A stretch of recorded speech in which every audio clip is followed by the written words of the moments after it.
ప్రకృతి ప్రేమికుడు పద్మశ్రీ అవార్డు గ్రహీత వనజీవి రామయ్య కన్నుమూత. నివాళులర్పించిన సీఎం రేవంత్ రెడ్డి, కేంద్ర మంత్రి కిషన్ రెడ్డి. దేశవ్యాప్తంగా ఘనంగా హనుమాన్ జయంతి వేడుకలు.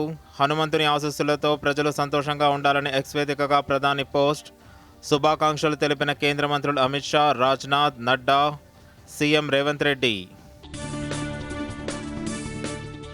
హైదరాబాద్ గౌలిగూడ నుంచి వైభవంగా ప్రారంభమైన హనుమాన్ శోభాయాత్ర. తాడ్ బంద్ హనుమాన్ ఆలయం చేరికతో ముగియనున్న యాత్ర. కట్టుదిట్టమైన భద్రతా ఏర్పాట్లు చేసిన నగర పోలీసులు. ఉద్యోగుల రిటైర్మెంట్ బెనిఫిట్ పథకం రద్దు చేయడం లేదన్న టీజీఎస్ ఆర్టీసీ. ఆర్థిక సంవత్సరం ముగింపు కారణంగానే జీతాలు ఆలస్యమయ్యాయని వెల్లడి. తప్పుడు ప్రచారాలను నమ్మి ఆందోళనకు గురికావద్దని ఉద్యోగులకు యాజమాన్యం విజ్ఞప్తి.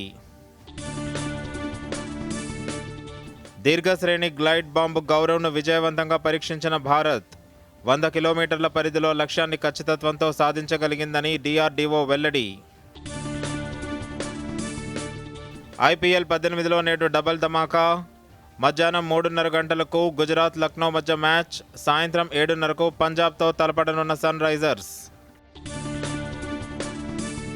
బంగాళాఖాతంలో బలహీనపడిన అల్పపీడనం. ఉత్తర తెలంగాణ జిల్లాలకు తేలికపాటి వర్ష సూచన. ఆదిలాబాద్, హైదరాబాద్లో ఉష్ణోగ్రతలు పెరిగే అవకాశం.